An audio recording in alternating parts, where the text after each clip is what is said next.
This channel does not promote any violent, harmful, or illegal activities. All content provided by this channel is meant for an educational purpose only.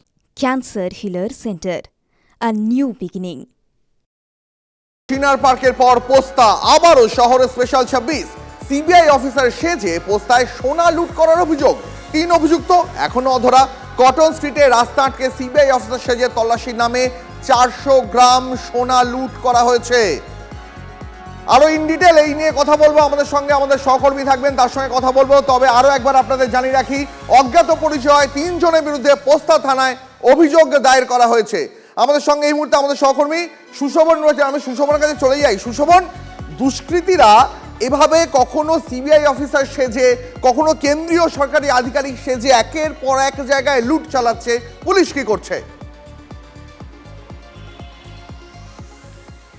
দেখো, পুলিশের কাছে অভিযোগ এসছে, police পুরো বিষয়টা তদন্ত করছে এবং সেই জায়গা থেকে যে ঘটনাস্থল অর্থাৎ যে কটন স্ট্রিট, সেখানের কিন্তু পারিপার্শ্বিক যে তথ্য প্রমাণ এবং যে সিসি ক্যামেরা ফুটেজ, সেগুলো নিয়ে কিন্তু ইতিমধ্যেই যে 3 জন এই কাজ ঘটিয়েছে তাদের কিন্তু শনাক্ত করার কাজ করছে।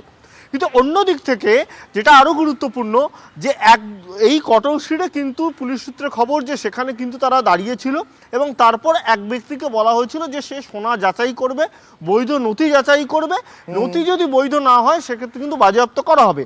এবার এই সোনা হাতে পাওয়ার পরই বলা হয় যে এটা বাজেয়াপ্ত করা হবে, যেহেতু এই নথি বৈধ নয়। তারপর এখান থেকে চলে যায়, অর্থাৎ আগে থেকেই কোথাও যেন একটা প্ল্যান ছিল। তাই তদন্তকারী আধিকারিক তারা মনে করছেন যে এই যে ব্যক্তি, যেই ব্যক্তির থেকে সোনা খোয়া গেছে, সেই ব্যক্তিকে কি কোনোভাবে এই 3 জন যারা সিবিআই অফিসার পরিচয় দিয়েছিল তারা কি আগে থেকেই কোনোভাবে নজর রাখছিল, তার গতিবিধির উপর নজর রেখেই মূলত কি সেইভাবে হঠাৎ করে সন্ধ্যেবেলা তাকে ধরে ফেলা, অর্থাৎ তার যে পুরো প্ল্যানিংটা, এই প্ল্যানিংটা কি পূর্ব পরিকল্পিত, এটাই তদন্ত করে জানার চেষ্টা করছে। এবং তদন্ত করে এটাও অনুমান করছে যারা এই কাজ ঘটিয়েছে তারা কিন্তু কলকাতার নয়, অর্থাৎ বাইরের। এই কাজ করে তারা বাইরে চলে গেছে, অর্থাৎ তারা কারাই এবং বর্তমানে তারা এখন কোথায় রয়েছে সেটা জানার চেষ্টা করছে তদন্তকারী। একেবারে সুশোভন, অনেক ধন্যবাদ তোমাকে, নজর রাখো।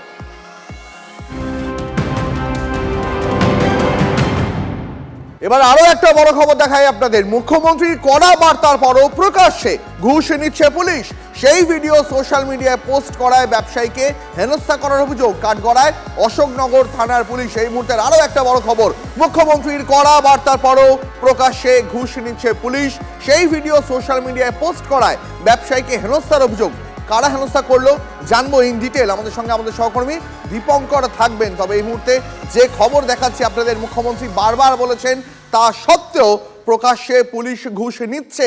সেই ভিডিও সোশ্যাল মিডিয়া পোস্ট করেন ব্যবসায়ী, তাকে হেনস্থার অভিযোগ কাঠগড়ায় অশোকনগর থানার পুলিশ। আরো ইন ডিটেল জানবো এই বিষয়ে কথা বলবো। আমাদের সঙ্গে বারাসাত থেকে আমাদের সহকর্মী দীপঙ্কর রয়েছেন টেলিফোন লাইনে। দীপঙ্কর, কারা ওই ব্যবসায়ীকে হেনস্থা করছেন, কেন করছেন? দেখো, মূলত অভিযোগ অশোকনগর থানার পুলিশের বিরুদ্ধে। পুলিশের একটি টাকা তোলার ছবি তার দোকানের সামনে থেকে সে পায়, তার দোকানের সামনে দেখতে পায় পুলিশ নেমে গাড়ি থেকে টাকা তুলছে। সেই ছবি সে আপলোড করে সোশ্যাল মিডিয়াতে এবং তারপরই তাকে নিয়ে আসা হয়, তাকে গ্রেপ্তার করা হয় এবং তার সম্পর্কে পরিষ্কারভাবে তথ্য তার পরিবার জানতে চাইলে তাদেরকে বলা হয় না। এরকম নানা অভিযোগ তার পরিবারের তরফ থেকে করা হচ্ছে। যদিও পুলিশ সূত্রে যেটা জানানো হচ্ছে যে এই ঘটনার সঙ্গে তার গ্রেপ্তার হওয়ার কোনো সম্পর্ক নেই, তাকে গ্রেপ্তার করা হয়েছে স্থানীয় মানুষজন, তারা মাস পিটিশন জমা দিয়েছেন অশোকনগর থানাতে। অশোকনগর থানার পুলিশ সেই তদন্ত করে দেখে যে এলাকার বিভিন্ন জায়গায় মদ্যপ অবস্থায় মানুষকে ডিস্টার্ব করতো ওই মিঠুন শাহ ব্যবসায়ী, তাই তাকে গ্রেপ্তার করা হয়েছে। টাকা তোলার ভিডিও আপলোড করার সঙ্গে এই ঘটনার কোনো সম্পর্ক নেই, এমনটা দাবি পুলিশের। বেশ দীপঙ্কর, অনেক ধন্যবাদ তোমাকে। দিনে দুপুরে ঘুষ নিচ্ছে, সেটা আমাদের প্রতিবাদ করা অন্যায় হয়েছে, সেই জন্য ওকে অ্যারেস্ট করে নিয়ে গেছে। ও অ্যারেস্টের কোনো ওয়ারেন্ট নেই যে ওকে কি কারণে অ্যারেস্ট করলো।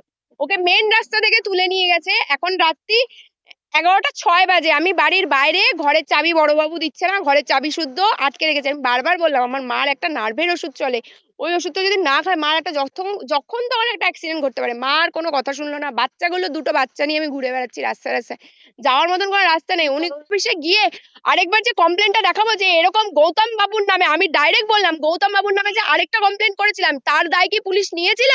আমি থানায় গিয়ে আগে এসপি অফিস, ডিআইজি অফিসে গিয়ে আগেও কমপ্লেন করেছি এদের নামে, তখন এই অশোকনগর থানা আমার বিরুদ্ধে কোনো অ্যাকশন নেয়নি।